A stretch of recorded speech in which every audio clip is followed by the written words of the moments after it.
This is a special video collaboration with Emmy Made in Japan. Emmy's expecting a baby and we're making gender reveal baby shower cake pops. Let's see what's cooking, let's get the facts. Let's see what's cooking, it's time for Yo-Yo Max 12.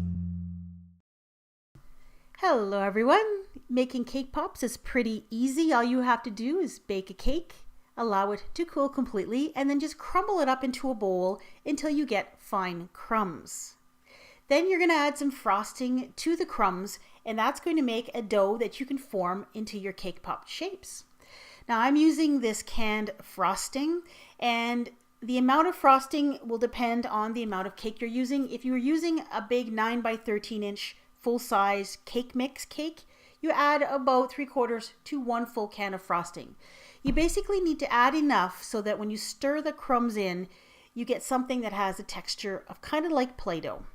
Now to make these into a gender reveal cake pops, all you have to do is just tint your cake batter the color that you want, blue for boy or pink for girls, and when people bite into the cake pop at the baby shower, they find out what the sex of the baby is.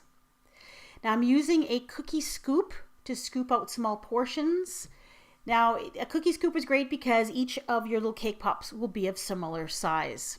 So I roll them into little ball shapes, and then in order to make the little baby blocks, I just patted it into a square shape.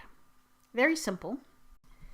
Now we get to insert the stick for the cake pop. These are just little paper lollipop sticks that I bought at a craft store. Now what I do is I'd poke a hole into the cake pop, then I dip the stick into some candy melts and then reinsert the stick. Then you're going to chill your cake pops in the refrigerator for about an hour or the freezer about 20-25 minutes. You want them well chilled, but you don't want them frozen. Once the cake pops are well chilled, then you can dip them into your candy melts. It's best to use a narrow and deep container for dipping so that you can dip straight down without having to wiggle it around like I'm doing here. I was making just a small number of cake pops, so I used a very small glass to melt my candy melts in. I melt them at 50% power in the microwave.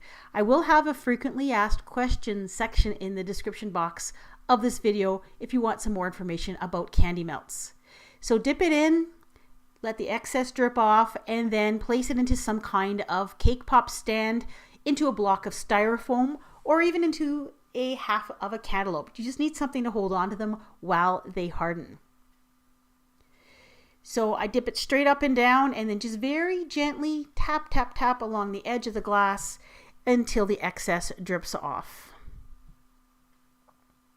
I also did some plain cake pops as well, and I did yellow, pink, and blue for these.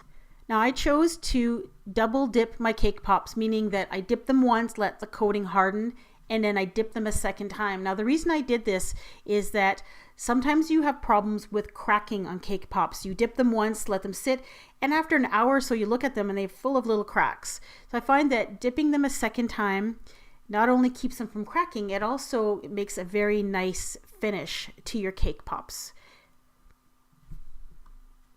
Once your cake pops have hardened, you're ready to draw on some details. I'm using melted white candy melts in a Ziploc bag with just a tiny hole cut out in the corner. And then I just drew on lines for the edges of the cube, and then drew on some letters on the face of the cube. And those are completed little baby blocks. Now for the baby footprints, they're pretty easy to make. Same idea, white candy melts. You make kind of inverted, kind of triangle shapes. And then I used a toothpick to dab on the little baby toes on the baby footprints. And there they are, little baby footprints. Now you can make these all in one color if everybody already knows what the gender of the baby will be. Or you can make them in a variety of colors like I did here. And that way, during a special moment of the baby shower, everyone is given a cake pop.